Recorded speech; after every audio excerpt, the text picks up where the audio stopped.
Espresso Talks by Sphere Energy. Welcome to another episode of Espresso Talks. We are broadcasting today for the first time actually from our new studio and office directly from Munich, and we are super excited to welcome our very interesting guest, Petra Finke, in Munich today. Thank you very much for being here, Petra, and for spending your morning with us today. Thank you for having me Welcome, here. Petra. Thank you. For those who don't know Petra, Petra is the CDO, the Chief Digitalization Officer and member of the Board of Dekra. And I would love to kick the conversation off, Petra, with talking a bit about your mandate as a CDO for over 100 years old organization such as Dekra. What are the key challenges as a CDO? Where do you see the biggest levers of your role and also personality for Dekra? So the key challenges?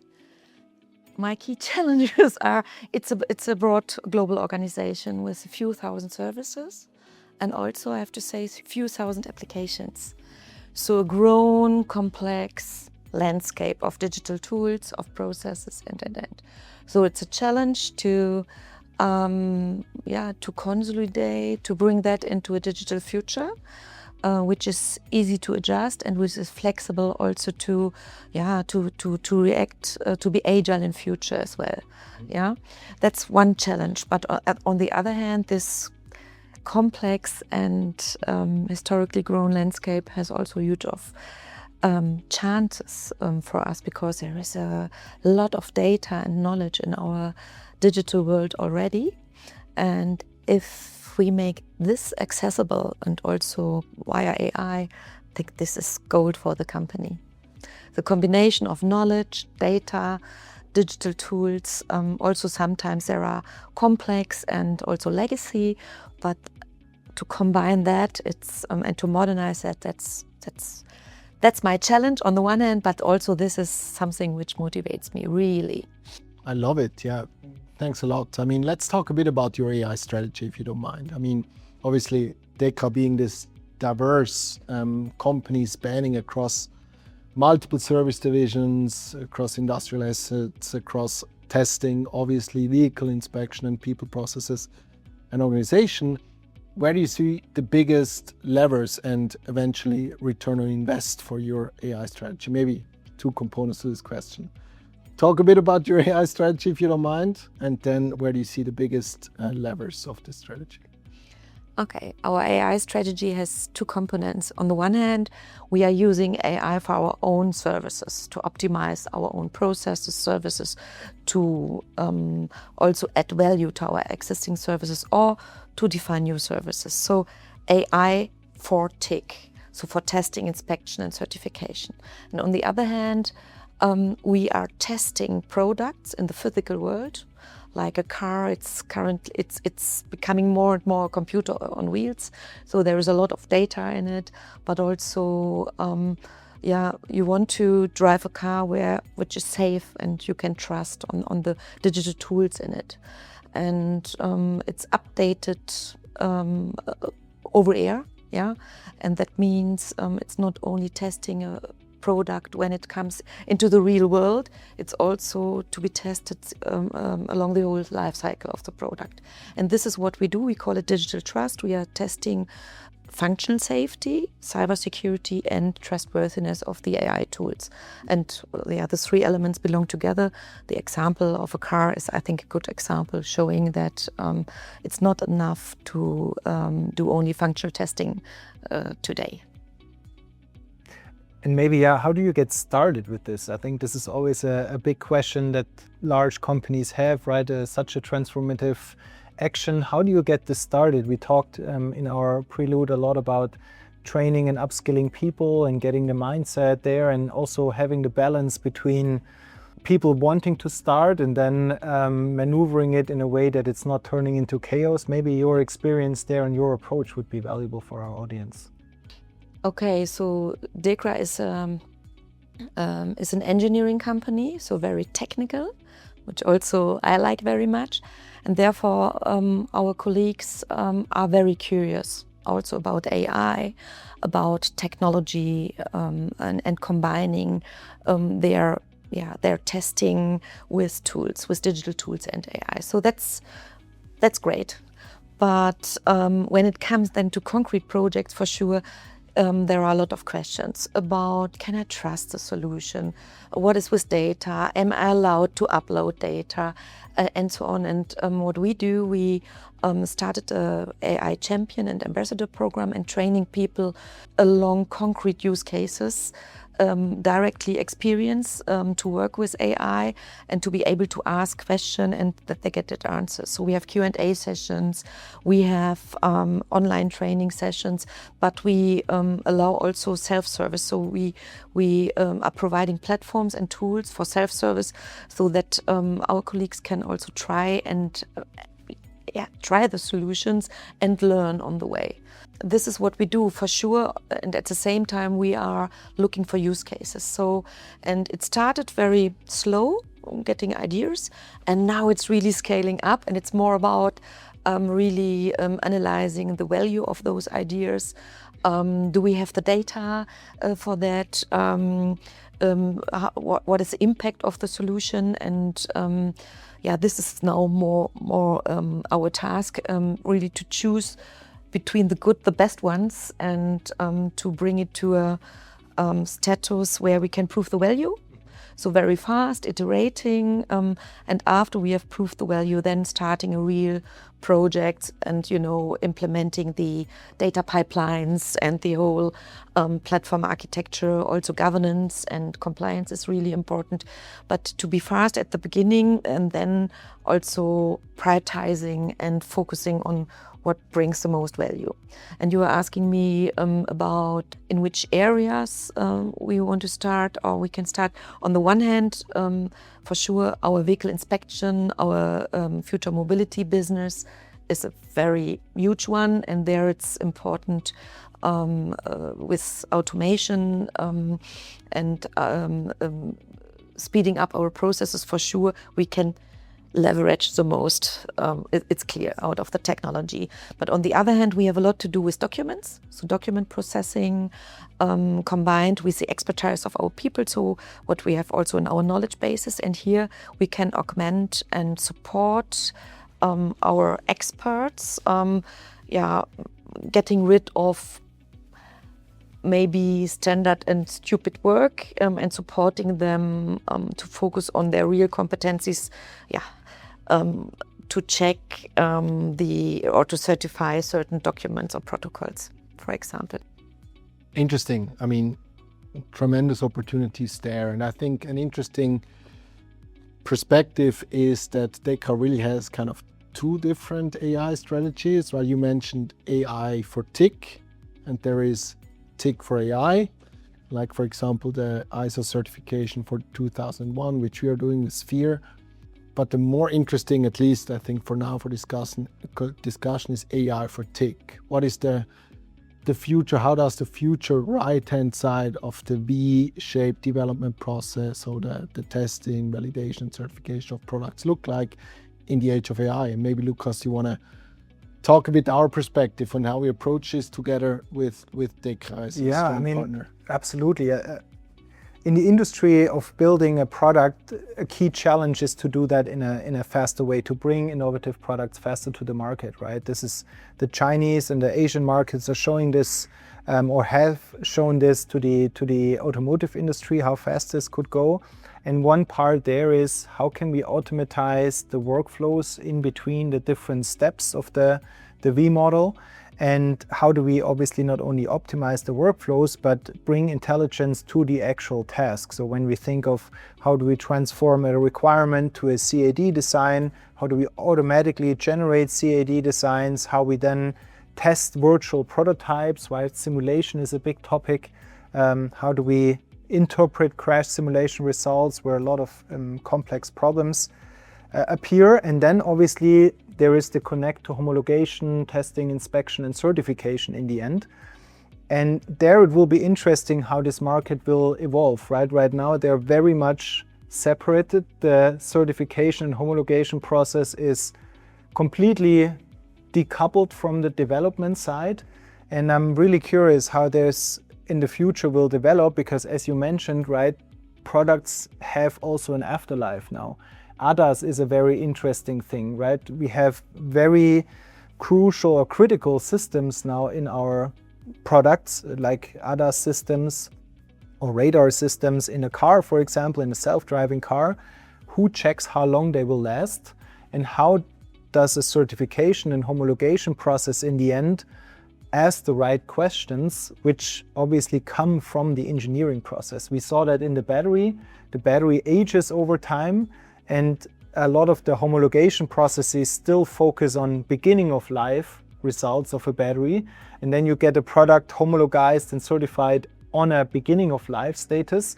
And how do we take these understanding and data and time series data of products, or of the product life cycle into account in the homologation process? I think this in the future will be a very interesting, not an easy one to solve, but a very interesting challenge. I agree. The life cycle of products are getting more and more interesting because the features of a project are changing over time. Yeah, updating cars, but also batteries and so on. We are providing to our customers a state of health tests already.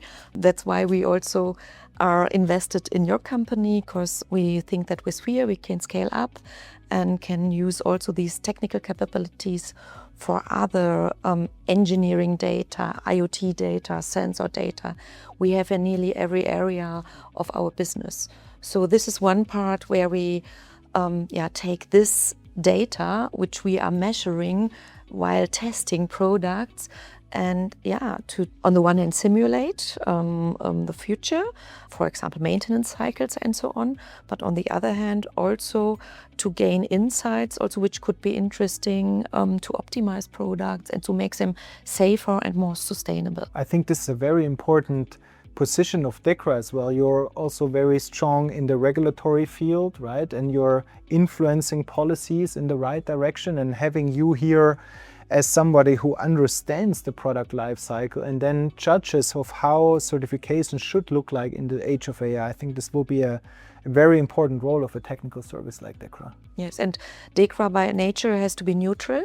Yeah, and this means also I think we can deal with data, with trusted data, and we are used to provide also high quality data, so our certifications and our testing needs to be documented, and we documented the last century, and maybe not everything is now in databases, but I think last 20 years already, and this data to train models, to pre-train models with our knowledge, with our deep knowledge, with high quality data, that's really something we can build on and scale and develop also new products. Yeah, I think that's a very interesting point. I would love to, if you allow, go a bit deeper there, right? I mean, you mentioned it, you've been testing, inspecting, certifying products for 100 years. Yes. Which leads to an immensely valuable and relevant data pool, but also I can imagine quite a challenging data pool. All kinds of formats, right? All kinds of quality issues probably. How do you as a CDO make sure that all these historic data can be made available for, as you mentioned, in model training and processing of these new tools? Oh, there are several ways. Directly accessing them, and there are, better than me, interface technologies on our also AI platforms, which makes it much easier since the last 12 months as it was before. But we also going classically into data lakes, data fabric, data mesh architectures to provide standardized data, high quality data, and to make it available to different solutions, because, as I said, we are a very diverse company, global, and with many demands, and we want to empower our own people and our business areas for more self-service. And for this self-service, they need also to be able to access good and reliable data, which are also compliant to regulative rules. So that's why, on the one hand, direct access to the source data, but on the other hand, also building data platforms, making it easy for business people without deep programming knowledge also to access those data and to build their own agents on that. Yeah, cool. I mean, Lucas, you mentioned it already. When we look at enterprise AI architectures, we kind of try to differentiate between the workflow layer and the intelligence layer. With the workflow layer being predominantly large language models, taking the output of a system, transforming this and making it relevant for the next system of record. Whereas the intelligence layer are other modalities, often domain-specific modalities, engineering-specific modalities in our case, and really trying to replace some of these system of records. And maybe you want to talk a bit about the differentiation of those two layers. And then, Petra, I would love to get your perspective on if you agree with this, if this nuance, with this definition of those layers, and how you approach it. Absolutely, and I think when we talk about value, it's very important, and Petra and Dekra is an awesome example for that. We should be aware of the value that our data sets contain, right? You mentioned you have documented over the last 100 years testing, inspection, and certification, and so have many companies here in Germany, here in Europe, have their own data pool for their specific domain, which is very, very valuable. So this is the first layer, I would say. It's really the data and the value that is sitting within that data that obviously should be protected and monetized for these individual companies. And then you mentioned the two layers, the intelligence and the workflow layer. So in the intelligence layer, what we think about is that we have often different modalities in our clients and in the companies that we work with, right? Engineering companies have obviously very heavy simulative topics, CAD topics, sensor data, time series data, so a lot of different modalities where you have to have the right model for the right use case, right? You cannot use one language model to generate a CAD design or to understand the anomalies of a crash simulation. There is a lot of intelligence that needs to go into a model, and the model obviously needs to have the technical capabilities to perform that. So we always think about the intelligence layer of kind of a model orchestration layer. There is literally every week, Elon Musk put it nicely, saying like he goes to bed, there is a new model, he wakes up, there is a new model that replaced the old model from yesterday. It's really new models at a tremendous speed with obviously new skills. And that's why we have a whole part of our team is only focused on R&D and understanding the capabilities, modalities, and obviously also drawbacks of certain models. And the second intelligence layer deals exactly with this. How do we orchestrate the right models for the right problem and leverage compute the right way? Because you can do a lot of savings in the beginning and then blow it all out by leveraging high performance GPU compute to perform a task. So for me, the second layer is really the mix of different models, using the right modalities and using the right compute architecture. And then obviously on top comes the workflow layer, which connects into the tool chain, into the processes of our clients, into the processes of a company so that it feels natural, it builds kind of the interface. And obviously the language interface is a big, big help because you don't need to have any data science skills anymore to work with these models. I agree with different layers, and we also we are currently testing also our AI orchestration platform, and also testing same workflows, same task with different models, and you see big differences. And one model might be fitting to a certain area of use cases and other to others. So I think this is very important to be aware. What model are you using? Can you pre-train it with our own domain-specific knowledge? And I think also this is some advantage we have. For sure, we cannot win the race about LLM models. I think this is gone for Europe, for Germany. But to use our domain knowledge we have in certain industries, and especially also at Dekra, this is an advantage we have here. which no other one has. And if we make use of it, I think this is a real step forward. So, and this is complex, yeah. And here you need really platforms, all the layers you are talking about, and technical competencies. But on the other hand, we need to make the access for our experts, for our engineers, as easy as possible, that they can rely on to have the right model available, that they can rely on the data they are using, but also that the environment is trustworthy and so on. Yeah, that's important. And we have certain use cases. So we have single task use cases, as you said, having a document, analyzing it. And so these are easy things, but these are also important for our business. When an engineer is going about to test certain car models or windmills or whatever, there are different schemes he has to follow to follow the testing scheme of an ISO model, for example. And here also our engineers are preparing themselves for the day. And in the past, they had to look into an application, search, and getting, okay, you need to test this, this, this. In future, they do it with language model, with talking with an AI bot. So this is technically not very difficult, but for the individual, very good service, supporting him very much. So that's easy things, but we have a lot of such use cases. So making knowledge databases or make the access to knowledge database easier, yeah, and talk with a bot and getting the right information for the task the engineer is executing. Then it goes into workflows, as you said, yeah, automizing workflows. And I think you said it, do we need applications anymore, classical applications, or will everything at the end be an AI-enabled workflow? I can imagine that we have a lot of such use cases. And the third thing is really agentic workflows where you can have end-to-end fulfillment of tasks, automized by a bot, but overseen by an expert. Yeah, so also this can be something we are currently working on, such use cases. Thanks, Petra, for sharing. You mentioned it, and for those who don't know, Dekra invested in Sphere last year, and you're now a proud shareholder of Sphere.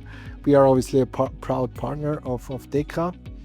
I would love to get your perspective, your opinion as a CDO. How do you think Sphere fits into your AI strategy, and how you think we can benefit from each other and create synergies for the market eventually? I think your experience in time series data and in also sensor data, so technical data, mass data, making them, optimizing them and making them available, training models with that. I think this helps because we have a lot of data. We are producing a lot of data while testing. We have complex technical environments, and there is a lot of data, and we don't make use out of it. And I think here especially you can jump in and help us to build such optimized data platforms on the one hand, and also using your models, your pre-trained models, also to predict a battery, using battery data to predict the life cycle of a battery.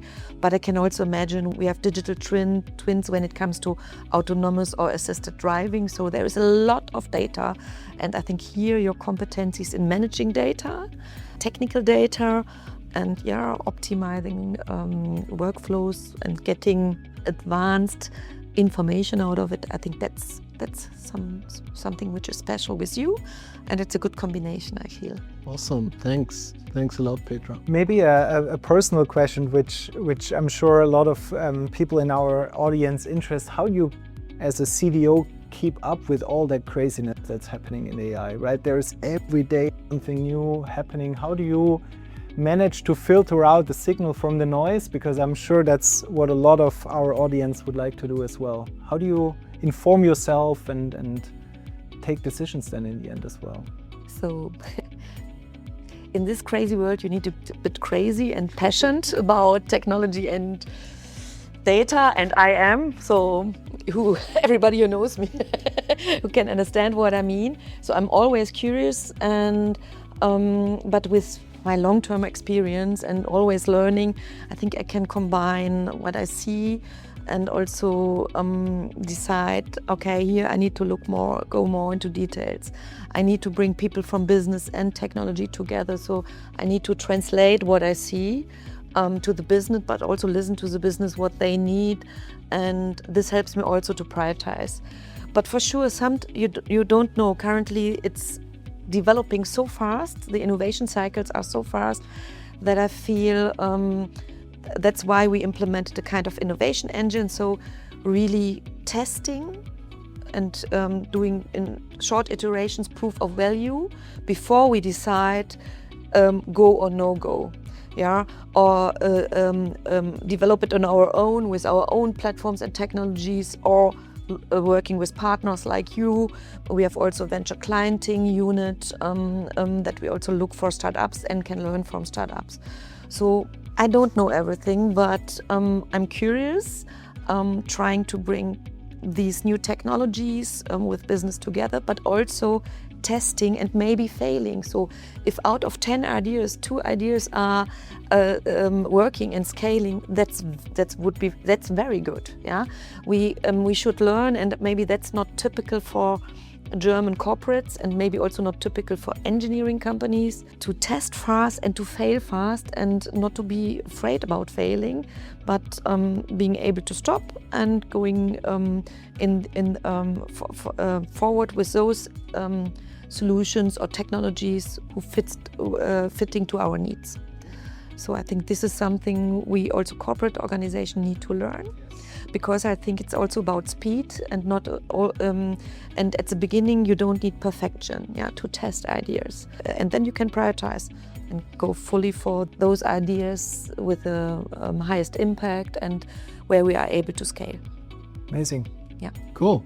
That's, I think, a great end for today's podcast session. Really appreciate the insights, Petra. Thank you so much for being here. And thank you very much for tuning in today. And we're very much looking forward to your comments as always. Maybe you have some insights and comments about our enterprise AI architecture perspective, which we're going to share as a white paper soon. And looking forward to the next session. And thanks a lot. Thanks a lot, Petra. Thank you, Lukas. Thank you. Thank you. Thank you, Petra.